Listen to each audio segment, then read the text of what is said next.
Inspiração Mulher. Oferecimento Mútua, Caixa de Assistência dos Profissionais do CREA.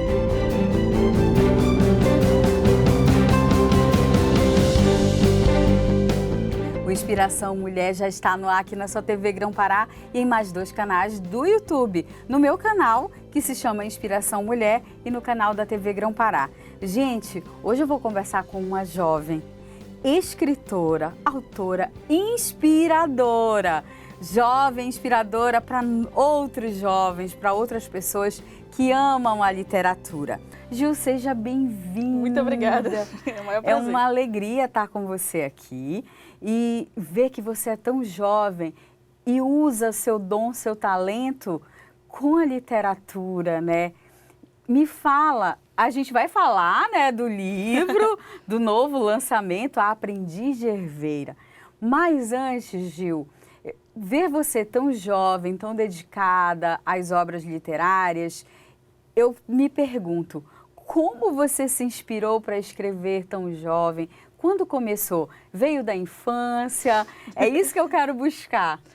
Nossa, primeiramente, muitíssimo obrigada por estar aqui com vocês. Já acompanho o programa faz um tempinho, então eu estou me sentindo muito honrada de estar aqui. A escrita, a narrativa, de maneira geral, ela acabou fazendo parte da minha vida desde muito cedo. Os meus pais me contavam, né, meu pai é falecido, mas eles me contavam que quando eu era criança, as pessoas vinham e narravam contos de fada para mim, e aí eu interrompia na hora para contar minhas próprias versões. Então foi aí que eu comecei a fanficar desde cedo com as histórias de contos de fada.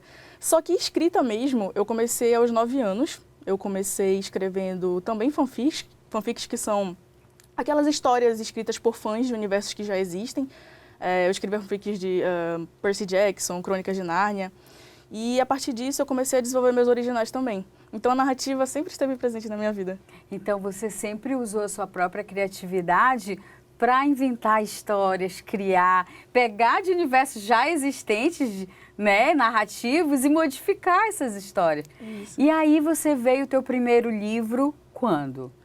O primeiro livro escrito eu terminei aos 12 anos. Foram num foco mais de gênero de romance. Mas o primeiro publicado foi em 2017, foi o Guardiões do Império, o selo do sétimo, que foi fruto do Prêmio Fox Império de Literatura. E do que falava Guardiões do Império? O Guardiões do Império conta a história de um mundo diferente, né, uma baixa fantasia, como a gente chama na literatura de ficção especulativa, e conta a história da Yuka, é uma garota que nasceu no Japão e se descobre herdeira do trono de um país que não existe, mas foi baseado na ilha de Miyake, no Japão, que se chama Império de Minerva. E lá ela assume a sua posição de imperatriz e começa a trabalhar o jogo político do país, ao mesmo tempo em que precisa treinar a magia que está presente no país para enfrentar os inimigos, que são criaturas mágicas não vou dar spoiler da história, mas são criaturas mágicas. É por aí essa narrativa. Exatamente. Gente, eu adorei a criatividade, né? Depois vieram quais obras? Assim, você também escreve muito pro digital, não é? Sim, tem algumas publicações. A maioria é focado nos gêneros de fantasia e ficção científica. Algumas publicações, elas são muito fruto da minha ancestralidade nipônica, então eu trabalho muito as questões de efeito de diáspora na minha história, né? Como que os meus ancestrais vieram para cá, para o Brasil, especificamente em Tomé Açu, e como isso afetou de maneira metafórica, se utilizando da narrativa de fantasia, para mostrar o quão foi importante e difícil essa mudança de áreas, né, de um país para outro. Como é que você consegue? Só um imaginário muito fértil, né? Também unir você que pega a cultura da tua família, né? A descendência, tudo, a cultura que vem da tua família e mais aqui da nossa região. Como que você junta isso? É difícil, não é? É fácil? Me conta. Olha, acaba sendo fácil, porque é muito do que eu sou, né? Esse conceito de nipo-amazônico é exatamente a minha vivência toda. Então, eu cresci com as refeições da minha família tendo um pratão de maniçoba de um lado e um pratão de sushi de outro. Então, assim, é uma mistura muito gostosa de trabalhar. Ela é realmente resultado do meu contexto de vida. E eu sou apaixonada pela minha cidade, eu sou apaixonada pela Amazônia e também sou apaixonada pela cultura japonesa, que é a cultura dos meus avós. Tá intrínseco em você, né? A sua origem, né? Agora me conta, o atual, né? A atual obra, gente, é essa, A Aprendiz de Herveira. Vocês estão vendo aí no vídeo. Olha que lindo. Olha, pega nessa câmera, por gentileza, Gil, para você mostrar aqui. Olha só que capa. A capa já encanta. A arte. Maravilhosa. Agora eu quero que você me conte o enredo, a narrativa desse enredo, deste livro, Aprendiz de Herveira. Foi lançado dia 5, Isso. agora, né? Me fala do lançamento. O Aprendiz de Herveira, ele conta a história da Irina, que é uma garota de 13 anos, que vive em uma Belém cyberpunk, uma Belém futurista de 2060, e ela ganha um skate voador no dia do seu aniversário e começa a sobrevoar essa cidade que ela conhece muito mais na parte de baixo. Nessa narrativa, existe uma discrepância social entre os que vivem na periferia, né, que geralmente são as pessoas que vivem nos containers e nas casas que estão localizadas na parte térrea, e as pessoas que moram acima. Uma divisão de classe, né? Exatamente. E nisso ela acaba descobrindo que o Barão da Borracha, que é o antagonista, ele mantém criaturas mágicas e tradições culturais para si, dentro da cidade. Então ela cresceu num mundo, numa Belém, por exemplo, que não tem o que a gente mais ama, que é a nossa comida típica, que são todas as narrativas e belezuras da cidade. Nossa, eu não consigo nem imaginar Belém sem as comidas típicas. Olha, você foi muito ousada. Fui, e assim, eu escrevi durante a pandemia, então eu sentia muita falta do Veropa. De vez em quando eu ia lá, então eu sentia falta daquele calor, eu sentia falta das misturas dos cheiros, dos aromas, né? Tanto que as herveiras, as figuras delas foram uma inspiração muito grande para mim, para escrever essa história. Não é à toa, né? Aprendiz de Herveira. Exatamente. Então tem todo um aspecto aí de cultura, raiz da nossa cidade que acabou sendo colocada de lado por conta desse antagonista, que preferiu dar muito mais ênfase para a tecnologia e desenvolvimento econômico e tecnológico do que o social e cultural. E aí ela vai... Olha, estou querendo saber demais. Sem spoiler. Mas só me diz, ela vai tentar resgatar isso? Vai, exatamente. Esse ela livro é sendo meu, treinada né? para isso, com certeza. Tá. Então eu já vou saber o que vai acontecer. Me diz uma coisa, assim, Gil. O que te fez, por exemplo, você falou, foi na pandemia. Como que é misturar dentro da narrativa, como que foi para você misturar o futuro de 2060, Barões da Borracha? Me fala, como que você pensou essa narrativa? Não, eu vou botar tais elementos. Como que tua cabeça pensante funciona para essa narrativa? Pensou? Eu gosto muito de fantasia e ficção científica. São dois gêneros na ficção que me encantam, sempre me encantaram. E toda vez que eu penso em escrever algo especificamente de ficção científica, eu acabo puxando um pouco de fantasia. Imagine que escritores ribeirinhos, escritores da Amazônia, a gente vive ouvindo e crescendo com narrativas místicas. Então é impossível a gente criar algo sem pensar um pouco nessa magia, nesse misticismo. Adaptar, né? Exatamente. E aí foi uma busca mesmo de estudar o que eventualmente aconteceria se os Barões da Borracha tivessem mantido seu poder. Ainda bem que não foi o que aconteceu. Senão, né, pasmem. Então foi só um cruzamento de informações que eu precisei fazer da Belém do futuro, né, que eu imagino a Amazônia com uma potência mundial também. Às vezes a gente lê ficção científica e assiste filmes e pensa, nossa, o Japão, os Estados Unidos com carros voadores, mas a gente nunca pensa na nossa Amazônia, na nossa Belém. Então eu acho que foi uma vontade minha de trazer a Amazônia como um polo tecnológico mundial, ao mesmo tempo também trazendo um pouco desse histórico que a gente tem aqui na nossa cidade, que, enfim, totalmente colonializado, né? Você aproveitou tudo que tem, assim, né? Quer dizer, escrever na pandemia para você, de certa forma, foi uma terapia também? Foi uma forma de sair daquele momento, fugir um pouco daquela realidade caótica que o planeta viveu? Como foi para você, como escritora tão jovem, fazer um livro na pandemia? Olha, a pandemia trouxe alguns frutos, hein? Eu já escrevia, né, a escrita como carreira sempre foi algo que eu mantive na minha vida, tanto no final da adolescência quanto agora na fase adulta. Escrever na pandemia realmente teve uma influência muito grande nos temas que eu acabei trazendo. E também na própria estrutura narrativa, porque eu sou romancista raiz. Então eu comecei a escrever muito romance, histórias longas, quando eu era mais nova. E aí tinha uma dificuldade, ainda tenho, a gente sempre está aqui para aprender, é uma dificuldade com narrativa curta. E aí eu comecei a me desafiar, a escrever contos e noveletas, né? Acho que Aprendi a Rever se encaixa mais ou menos nesse perfil, que são histórias relativamente mais curtas, mas também que trazem muito conteúdo, né? Muitos temas importantes para serem trabalhados.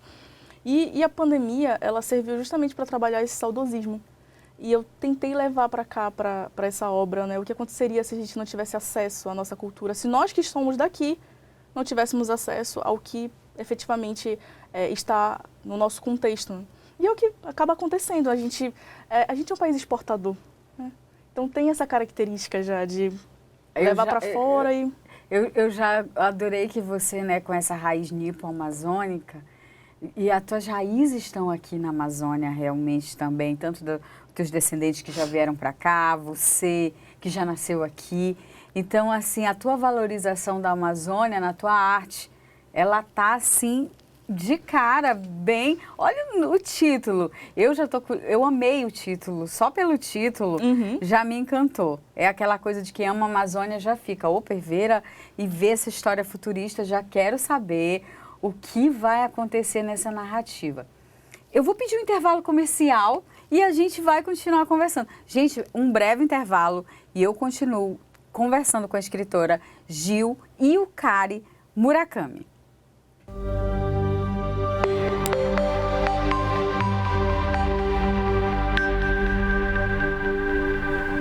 Invista em você e em sua família. Associe-se à Mútua e aproveite os benefícios sociais, culturais, financeiros e convênios. Conte com a Mútua para suas atividades profissionais, para bem-estar e saúde, para o planejamento do seu futuro, para cuidar da sua família caso você venha a faltar, para situações passageiras de perda de renda, para planos de saúde regionais e nacionais, para descontos em produtos e serviços e muito mais. Acesse agora e faça seu cadastro. Mútua.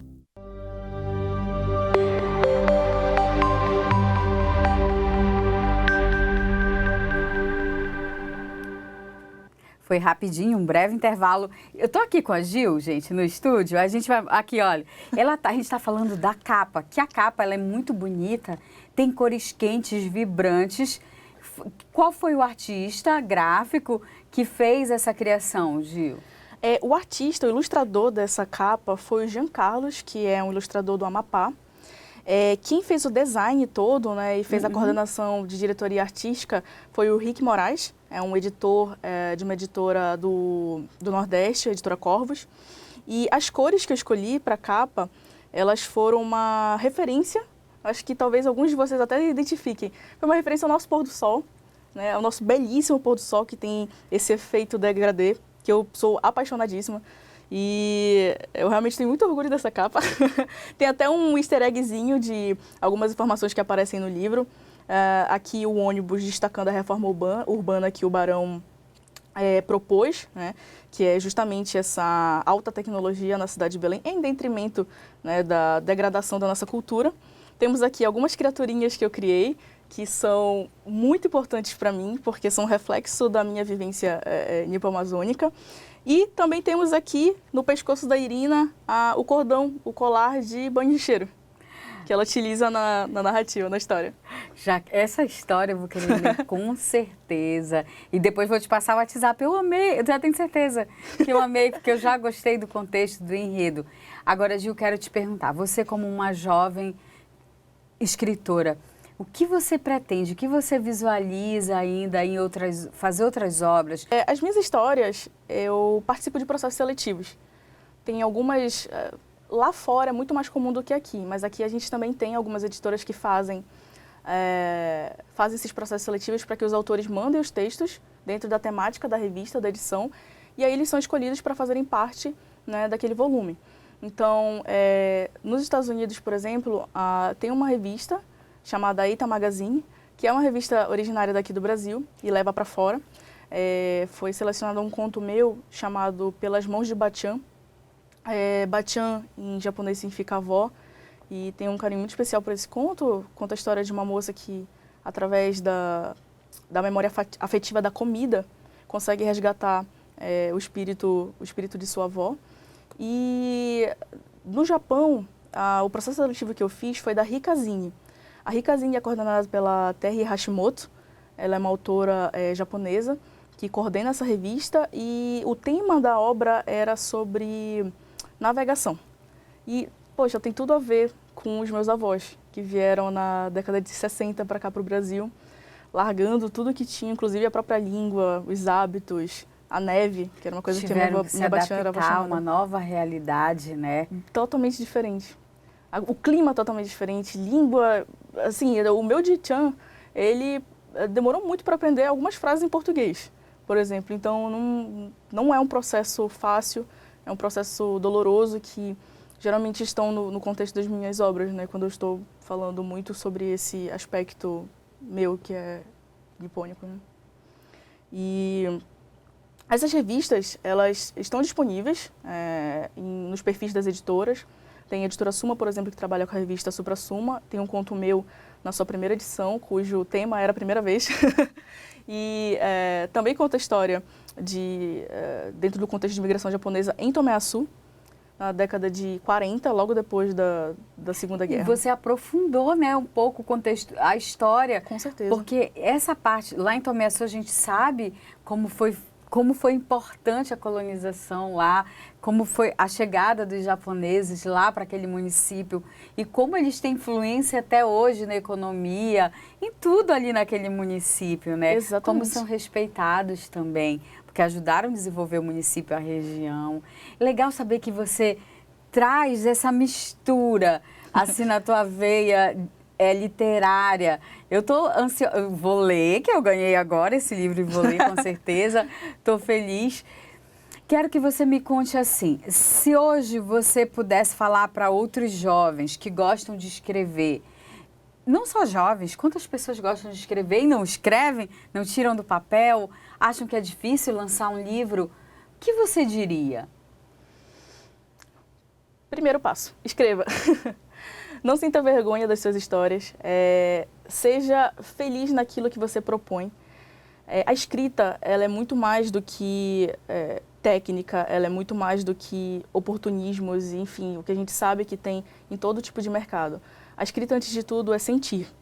Então, sinta a sua narrativa, escreva, não desista. Gente, eu escrevo desde os 9 anos. Sempre foi meu sonho publicar, sempre foi meu sonho dizer eu sou uma escritora profissional. Sempre foi meu sonho ter uma agente literária. Tô aqui. Então, se eu tô aqui, sou uma autora da Amazônia, sou uma autora que é fruto de famílias que vieram de outros países. Meu pai era português, por exemplo. Então, a gente consegue. Nossa, nós brasileiros você é uma conseguimos. Mistura, hein? Aí, o mais interessante, você é advogada, você estudou Direito. Isso. Você estudou Direito. E a literatura é tua primeira paixão, porque desde os 9 anos, né? E como foi, assim, por que não letras? Na época, eu estava em dúvida realmente do que cursasse, letras ou direito. E acabou que eu optei pelo lado do direito, porque meu pai, ele falava muito sobre isso. Meu pai faleceu quando eu tinha 14 anos, então, assim, naquele auge do ensino médio, onde a gente escolhe nossa carreira. Então, acabou influenciando um pouco.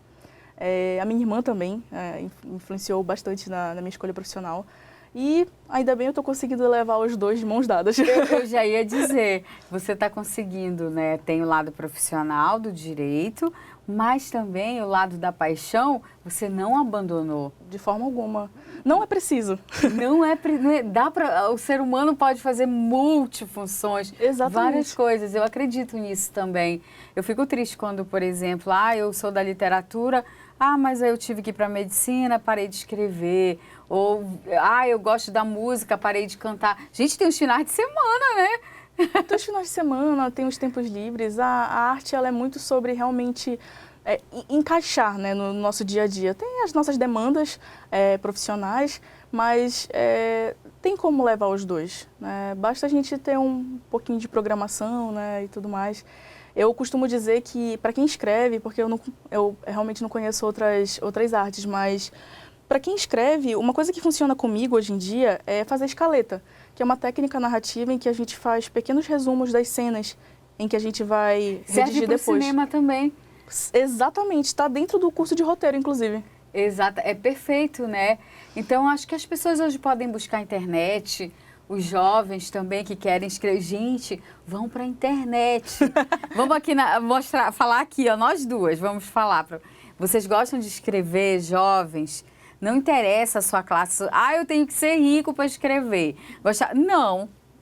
Onde você estiver, comece a escrever, não é, Gil? Exatamente. Vai para a internet pesquisar como que posso escrever. Ela falou escaleta. O que é uma escaleta? Como que eu posso começar? Não é? Perfeitamente. E usar as redes... Você usa as redes sociais para falar de literatura? Sim, eu costumo utilizar bastante o Instagram para falar sobre técnicas narrativas, sobre os meus lançamentos, né? Eu estou lançando o Aprendiz de Herveira e também As Formidáveis Gomes e Doyle em Palacetes de Memórias, que é o segundo volume de uma série meio steampunk, em uma Belém, na época da Belle Époque. E eu costumo abordar bastante questões de rotina, de escrita, né? O que eu estou fazendo, o que eu estou escrevendo. E eu acho que é uma troca muito bacana. Tem vários clubes de escrita no Brasil todo. Tem autores nacionais que estão super à disposição também, né, nas redes sociais para conversar. Eu estou. Tem muita gente de fora também, São Paulo, Rio de Janeiro, que estão lá no Twitter, no Instagram, até no próprio TikTok, para falar sobre escrita e para fazer essa troca. E assim, pela minha experiência, 99,9% dos autores nacionais são extremamente agradáveis e gentis. Então, assim, sintam-se à vontade para conversar com o pessoal. Que bom ouvir isso. Agora, Gi, vou te fazer um desafio agora. Esse é de criatividade e é aqui na Vera, assim, né? Imagina que agora a gente vai... Você, como se imagina daqui a 10 anos... na sua carreira literária, 10, 15 anos. Escolhe 10 a 15 anos. Faz isso de uma forma criativa, mesmo, assim, sem medo de ousar. Onde que pensa assim, sem limites de barreira, daqui a 15 anos. Nossa! O que você gostaria de estar lançando pelo mundo? Como que você gostaria de ser vista daqui a 15 anos? Olha, às vezes sonhar demais, né? Mas, enfim, eu particularmente sou dessas que sonham muito alto também.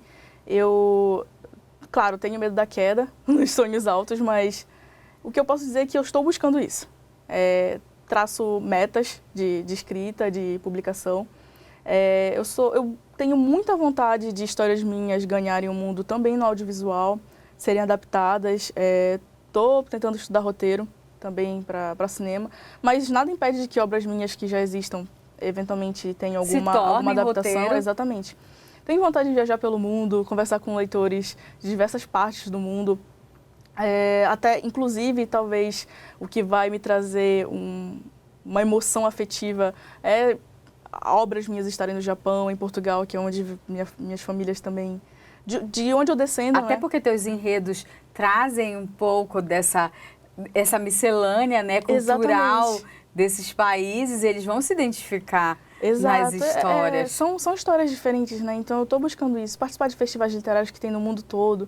Então, acredito que os meus sonhos são sonhos de todo escritor, né? Que é lançar uma obra Exatamente. Que marque o mundo. Mas, sabe, o que eu costumo dizer, e o que mais me toca, é que as minhas histórias sejam lidas, e elas sejam apreciadas pelas pessoas, pelo meu público-alvo ou não. Porque eu costumo dizer, Aprendiz de Herveira tem um público tem um público-alvo infanto-juvenil. Mas, poxa, os pais lerem com os filhos, sabe, é uma das cenas mais bonitas que eu já recebi vídeos das pessoas lendo com os filhos de 7, 8, 9 anos. Então, isso me empolga muito. Eu acho que, independente desses sonhos grandiosos que todos nós autores temos, nossa, saber que meu livro está sendo lido e o pessoal está curtindo, teve gente dizendo, olha, eu não cansei de ler. Poxa, isso é o que mais aquece o coração. É gratificante, né? Demais. Isso, às vezes a gente lembra que é por isso que a gente escreve. Eu quero que você fale suas redes sociais bem devagar mesmo, para a gente ter tempo para Perfeito. falar. Como que as pessoas entram em contato com você? O meu Instagram é Ju Yukari Murakami, como tá escrito aqui na obra. Não sei se dá pra... E eu tava falando Gil. Não, mas fique à As vontade. pessoas falam As também. pessoas falam, não tem, É tem problema. Ju O pessoal me chama de Yukari. Panda, por exemplo. É um apelido que me deram e desde 2017 tô seguindo, não se preocupe. É Ju Yukari Murakami. Isso. Ju Yukari Murakami. No Instagram e no TikTok, e no Twitter é Murakami_Ju, porque o Twitter não deixa a gente colocar um nome maior. Então, a gente também tem o e-mail da minha agente, a Mia Roman, da Romanlit, que é mia@romanlit.com.br. Gil. Fique à vontade. Gil Yukari Murakami, obrigada. Foi um prazer imenso te conhecer. Gente, segue as redes sociais, a gente vai colocar de novo. Da Ju Yukari Murakami. Quero parabenizar a família dela também, que sempre a apoiou. Se você tem um pequeno escritor aí na sua casa, apoie, porque é importante dar apoio a esses jovens. E se você não sou uma jovenzinha e gosto de escrever, escreva.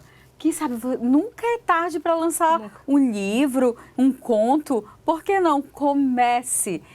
Olha, hoje a gente trouxe a Ju para dar uma inspiração para você. Quem sabe aí você não tem um escritor adormecido aí como grande potencial na sua vida. Então, tá bom? Gente, fiquem com Deus. Quero dizer que você pode compartilhar o link aqui do programa que está no YouTube com os amigos, tá bom? É só acessar. Tem 2 canais, o da TV Grão Pará e o meu canal, que é o Inspiração Mulher, também no YouTube. Segue as redes sociais no Instagram, Inspiração Mulher TV. Ju, obrigada, tá? Muito obrigada. Tchau, gente. Tchau, gente. Inspiração Mulher. Oferecimento Mútua, Caixa de Assistência dos Profissionais do CREA.